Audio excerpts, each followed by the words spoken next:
From bloated and tired to free and inspired, welcome to Free and Inspired Radio with Philip Watkins, your weekly dose of everything digestion and mental health related.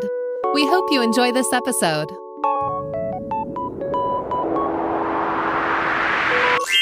Here is your host, Philip Watkins. Yes. Hi there. Welcome to another episode of Free and Inspired Radio. I'm your host and naturopathic practitioner, Philip Watkins, and I'm grateful to have you with us today. If you're new to the show, well, the title says it all. It's all about feeling free and inspired and exploring the many different avenues you can take to get there. Whether it's deep dives on digestion and mental health solutions, or guests who offer their own stories and answers, I hope I can be the type of guide you can rely on to unlock the agency you have to reach your own mental and physical competency. Let's get started with what's coming up on today's episode. Coming up on this week's show. Welcome to episode 36 of Free and Inspired Radio. Thank you for being with us this week. If it's your first episode, thank you even more. Welcome. Another week has gone by and I hope it's been filled with the right type of goodness for you. It's fair to say this week I bit a little more than I can chew with what I've got for you this week in this episode as we explore the oral microbiome and whether the mouth is a window to your mental and digestive health and in fact your health in general, which speaks to just exactly how much of a chasm of information I found when I was putting this episode together. There's a lot here. Let's get started. So if you're new to the oral microbiome, it's a collection of bacterial colonies found in different parts of the mouth, including areas such as the teeth and the tonsils. Now, the oral microbiome is the second most diverse bacterial environment only to the large intestine and the colon, which is saying something. In fact, the digestive tract and the mouth combined house around 60% of the total bacteria in our body. I'll say that again. The digestive tract and the mouth, when combined, house around 60% of the total bacteria in our body. That's crazy. So there's almost 700 different species of bacteria all potentially living in your mouth right now. I wonder if you're charging them rent. Maybe they're charging you rent. This is nuts. But look, why look at this when this podcast is, focuses on the brain and gut connection? Why the oral microbiome? Well, it seems that the health of the oral microbiome is associated with most of the common conditions we see in the brain, the gut, and everything in between. For example, a study that from Nature, published in 2021, showed the first signals that variations in the oral microbiome are associated with depression in young people. Broadly, connections between chronic diseases and the oral microbiome are expanding. As of the most recent review I could find when putting this episode together, so a review published in March 2022, the oral microbiome is associated with inflammatory bowel disease, specifically Crohn's disease, cancers, cardiovascular disease, Alzheimer's, diabetes, and rheumatoid arthritis. That is quite the list. Now, this episode will explore what's referred to as the silent epidemic occurring right under our noses. Get it? The ideas around how the bacterial environment in your mouth causes issues and some tips and remedies to change the game in your favor. Now, when it comes to the oral microbiome, it all comes down to something called dysbiosis. If you're a regular listener to Free and Inspired Radio, then you would have caught a few episodes where we visit dysbiosis, especially when it is in the digestion and how dysbiosis is connected to different things. I think the episode on leaky gut is a good place to start. The number of that episode, unfortunately, escapes me now, but if you just check that out on your favorite podcast provider, you'll hear a little bit more about dysbiosis. But in the case of the oral microbiome, or in general, if you're new to dysbiosis, then it is the collective term used to describe an imbalance in the composition, distribution, and diversity of bacteria in any given environment. And I added that little bit at the end there. In a healthy bacterial environment, colonies of over 1,000 species of bacteria would exist across different regions of a system. For example, the digestive system. All of these bacteria coexist in a balance that on the surface is beyond remarkable when you think about it. In a balanced, healthy state, they provide an immune role, protecting us from foreign bacteria coming in from the outside world. They also police the internal environment, protecting the integrity of the inner bacterial landscape. That's not all. Different species of bacteria also help to digest your carbohydrates and turn them into essential energy sources for your digestive system. Now, disruption in this balance is called dysbiosis. 3 different types of dysbiosis can occur either together or independently of each other. The first type is a loss of beneficial bacteria. The second type is an overgrowth of potentially harmful bacteria. And the third is a loss of diversity or loss in diversity of the bacterial species, something that I believe is ultimately the most important. The reason why? Specific species of bacteria have particular functions which contribute to the overall balance of the bacterial environment, and in some cases, when they are lost, they are irreplaceable. And this is where antibiotic use, long-term antibiotic use, and, dare I say it, frivolous antibiotic use is a bit of a problem. Now, one reason dysbiosis within the oral microbiome is such a significant focus is down to what's called vascularity. Vascularity describes how much blood flow comes in and out of an area via the blood vessels. Now, in the case of the mouth, there is a dense network of both blood vessels and nerves, and this high level of blood flow into the different regions of the mouth means that undesirable overgrown bacteria that form part of the dysbiotic landscape can leak into the blood flow, traveling back into the body, carrying these undesirable bacteria and the inflammation they cause with it. For example, periodontitis, which is just inflammation of the gums around the teeth, is one of the most common infections on earth, would you believe? And I didn't know that until I put this together. Periodontitis imbalances the bacterial environment to a point where it causes chronic inflammation, and this inflammation can be both within the mouth and radiate into the rest of the body. And we're going to explore periodontitis a little more in part 2 of the show, because it's actually periodontitis that is largely connected with all of the conditions that we mentioned at the beginning of the show, Alzheimer's, etc. So our understanding of how dysbiosis causes periodontitis and gingivitis is still developing. So if you're new to gingivitis, it's a more mild inflammation of the gums. And once again, it's up there with one of the most common infections that we have on planet Earth, which is crazy. But the idea that more than one species of bacteria causing the problem has a consensus. So even though our understanding of periodontitis and gingivitis as periodontal diseases is still developing, we now agree that more than one species of bacteria is causing the problem.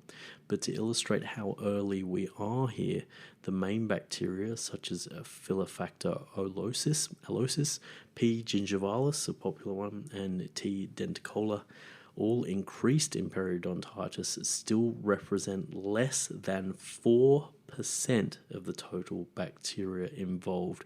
So that just gives you a sense of how much more needs to be mapped and understood to really get a sense of dysbiosis in the oral microbiome. Now, plaque that develops on our teeth, which we're all familiar with, is bacteria forming a film to protect itself and in some cases to spread. Not all of this bacteria causes problems, so in some cases the plaque that develops just requires regular cleaning from your dentist. In the case of gingivitis, which is the milder reversible infection compared to periodontitis, which is less reversible, or in fact not reversible, the bacteria around the teeth colonize. Now the plaque that they form post that colonization, if left untreated, slowly causes more and more inflammation.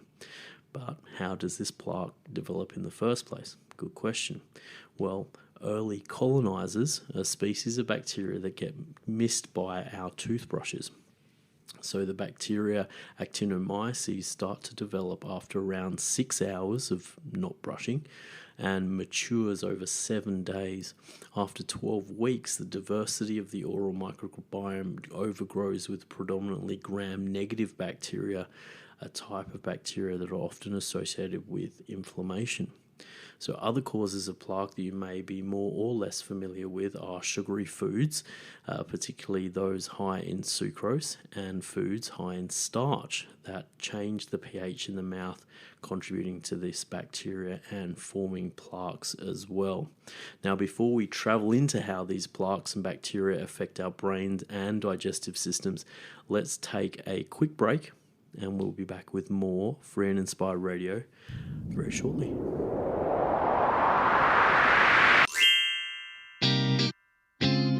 Whew, time to take a break. Are you enjoying this episode of Free and Inspired Radio? There's no better time to take back your personal health sovereignty. If you want to connect with more Free and Inspired episodes, simply subscribe to your favorite podcast platform or visit the website at www.philipwatkins.health for more information. Let's get back to the show.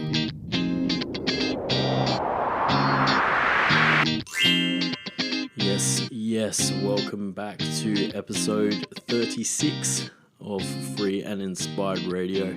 In this episode, we're tackling a big subject that's been referred to as the silent epidemic happening right under our noses, our dental health, and specifically the effects of our oral microbiome on the brain and the gut, but also just on your health in general. We've touched on some of the basics as usual, but now let's look into how the oral microbiome affects our brains and digestive systems by starting with the connection between our mouth and Alzheimer's disease. One of the features of the plaque or biofilm that we were touching on just before the break is that bacteria generally, that gram-negative bacteria that I mentioned that causes inflammation, travels from the bases to other areas of the body. So when I talk about the bases, I'm talking about this plaque that's been set up by these bacteria. So if you think of it this way, the more plaque around your teeth, the more bases or airports, if you like, that the bacteria have to travel into your body. So bacteria traveling in this way from one place to another, so to speak, is called translocation. Translocation and the realization that bacteria in the mouth is traveling begins to amplify our question for this episode, does it? Is the mouth a window to your mental and digestive health and health in general? Now, if this bacteria can travel and cause problems in other places in the body, we're starting to think that maybe it is a window. A scarier part of this is that bacteria transferring or translocating into the body is not associated with pain. Now, most of the time, you don't even know it's happening. And something that seems especially pertinent in Alzheimer's disease, a condition which, if you didn't know, begins to develop in some as early as their mid-30s and takes around 20 years to show symptoms. So I'll repeat that for those of you who haven't heard that before. Alzheimer's disease actually starts developing for some people in their mid-30s, and it's not until at least 20 years of degeneration in the brain until you actually start to see symptoms, which is kind of nuts. A comparative study between healthy people and people living with Alzheimer's disease found that the brains of those with Alzheimer's had higher levels of the toxin gingipain, or produced by the oral bacteria P. gingivalis, one of the critical causes of chronic periodontitis. Now, the toxins from P. gingivalis cause the body to create inflammatory chemicals that result also in neuroinflammation during chronic periodontitis as well. And once again, if you're a regular listener to this show, you'll know that neuroinflammation is now considered one of the leading causes of anxiety and depression. And you name it, there's a long list that we won't get into just yet, but rest assured, know that neuroinflammation is a big deal when it comes to the brain. Combine these results with the early development mentioned just before, and it seems that changes for the worse in the mouth, especially when it comes to periodontal diseases, can be seen as early warning signs for Alzheimer's disease later on. And I actually pulled that from a journal. So it does seem as if the advice that your dentist may be giving you is a little more important than you think. So I know that dysbiosis in digestion can cause IBS, but does dysbiosis in the mouth make the dysbiosis in digestion worse? That is a great question. I'm glad you asked. Now, if you've listened to some of the episodes once again about the gut and brain connection, you'll have heard me talk about the bi-directional nature between the two systems. Simply put, this refers to the fact that it isn't just one-way traffic from gut to brain and vice versa. Interestingly, a comparison between the microbiome in the digestive system and the mouth found that they were in fact predictive of each other. Whilst the bacteria differed at the different sites, the broader communities seem to have common themes. This commonality suggests that if the diversity in one district was affected in one area, such as the oral microbiome, the community in another location, such as the digestive system, may be also similarly affected. How might this happen when it comes to the mouth and the stomach, for example? So one route we've discussed is that, is via bacteria's traveling through the bloodstream and entering the digestive system that way. Another is a little more interesting, and it involves how many times we swallow. So fun fact, people swallow around 600 times a day, roughly equating to around 1.5 liters of saliva containing numerous oral bacteria. Repeat that. People swallow around 600 times a day, roughly equating to around 1.5 liters of saliva containing numerous oral bacteria. Definitely love me a fun fact. Now, generally your stomach acid and the immune system in the stomach should be able to burn these oral bacteria effectively. And the way I tend to describe it to patients is that your stomach acid should be the gates of hell. Nothing's getting through. It's a really key part of your immune system. But what happens if your stomach acid isn't acidic enough? What happens if the gates of hell don't burn hot enough? People who use protein pump inhibitors, I believe, is still, or PPI drugs, I believe they're still the most commonly prescribed drug in the world. I have to fact check that. If you want to fact check that for me and leave me a comment, go ahead. Now, this condition for people who use PPIs or protein pump inhibitors have a less acidity, and that's called achloridria. Now, when looking at people who have used long-term PPIs, higher amounts of oral bacteria, such as Streptococcus species and Veillonella, my Italian's terrible, species, these more elevated amounts of oral bacteria can also be worse in people suffering from gastritis or gastric bypass. Now, obviously, gastric bypass is less common, but gastritis and PPIs are very, very common. So now we start to see that the oral microbiome being able to transfer bacteria from the mouth to other areas is actually a lot more common and a lot easier than we may think. Immune suppression caused by aging, drugs, or viral infections can also be responsible for increases in oral bacteria in the digestive system. Now, how does this contribute to IBS? So remember that dysbiosis can occur when there are imbalances in the species in specific areas. So if we see more oral bacteria, especially pro-inflammatory ones, pop up in the digestive system, this can potentially fuel the origins of IBS. So, the question for this episode is the mouth a window into your digestive and mental health? So in this episode, we've seen how bacteria in the mouth, second only in diversity to the digestive system, can travel to different body parts such as the brain and digestion and cause numerous issues.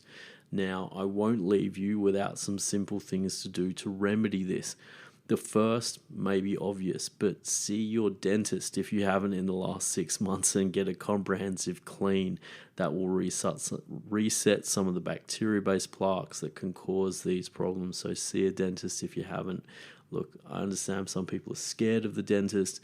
I used to be scared of the dentist until I actually found a dentist who was a nice person, and that really helped. So if that helps you, fantastic. Before that, if you're not doing this, it's time to brush your teeth twice a day without fail. Add some floss into the mix to break up the bacterial communities around the teeth that are building up, and you will be well on your way to having a positive effect on your oral microbiome and reducing your risk of periodontal diseases. Secondly, observe whether your gums bleed when you brush your teeth or floss. This is a big one because if it happens to you, it's called bleeding on probing in dentistry and is a vital sign that you might be in the early stages of periodontal disease already and the clock is ticking. So I'll repeat that. If your gums bleed, it's called bleeding on probing, and it's a sign that you may already have gingivitis or worse still be in the early stages of a deeper periodontal disease like periodontitis, which as we're seeing here is really a big risk factor for other parts of your health. Lastly, to take care or remedy the oral microbiome, take care of your diet. An interesting study found that a Stone Age diet, so presumably similar to the paleo diet maybe, improved markers of periodontal disease such as the bleeding on probing mentioned above. Another study confirmed that a diet high in unprocessed complex carbohydrates, vegetable proteins, omega-3 fatty acids, vitamins, and minerals improved periodontal inflammation. In contrast, the same study found that diets high in refined carbohydrates, non-vegetable proteins, pro-inflammatory saturated fats, presumably from junk food, I'm making that assumption, and an unbalanced amount of vitamins and minerals may increase your periodontal inflammation. So the power is kind of in your hands there. You can brush twice a day. You can book your appointment with your dentist. You can do some flossing the best you can. And you can try and eat as well as you can as well. And the power is in your hands. So what do you think? I bit way more than I could chew in this when I was putting this together. I ended up watching webinars. I've read way too much for putting this together, but I hope it's helped. This is a really big issue, and I haven't touched on the oral microbiome and its connection to diabetes and cardiovascular disease, which is huge because simply I just ran out of time. But I hope out of this you become inspired to stop putting off your dentist visit or improve your dental hygiene for the sake of not just your mental and digestive health, but your health in general. Before we finish this free and inspired radio episode, if you would love to hear more from me and get the word on new articles, podcast episodes, and everything in between, just jump over to the website philipwatkins.health and join our community via the newsletter or the sign up homepage. Your reviews on Apple Podcasts and Spotify help me get the word out on the street. And if you're listening to this on YouTube, thank you. Throw the video a like and subscribe, and to see when each new podcast is uploaded. Big shout out to the people who've been leaving comments. I try and get back to you as best as I can. I'd like to send shouts to the show listeners, as always, who get this far in the episode. This show is about helping you find the freedom to feel inspired again, and I hope this gets you one step closer. Until next week, I have no idea what we're going to talk about next week. I'm probably going to research it a little bit more before I start, because it's taken me a while, this one, but I hope you found it valuable. Until next week, don't forget to take care of yourself and those around you. And we'll be back with more Free and Inspired Radio before you know it. Bye.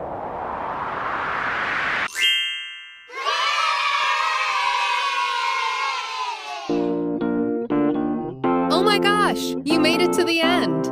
This show is all about you, and we hope you finished this episode feeling one step closer to feeling free and inspired. We'll be back next week, but if you want to know more about Philip, please catch a digital flight to www.philipwatkins.health for further details about how we might be able to help. In the meantime, have a great morning, afternoon, or evening, and we'll see you for another episode next week.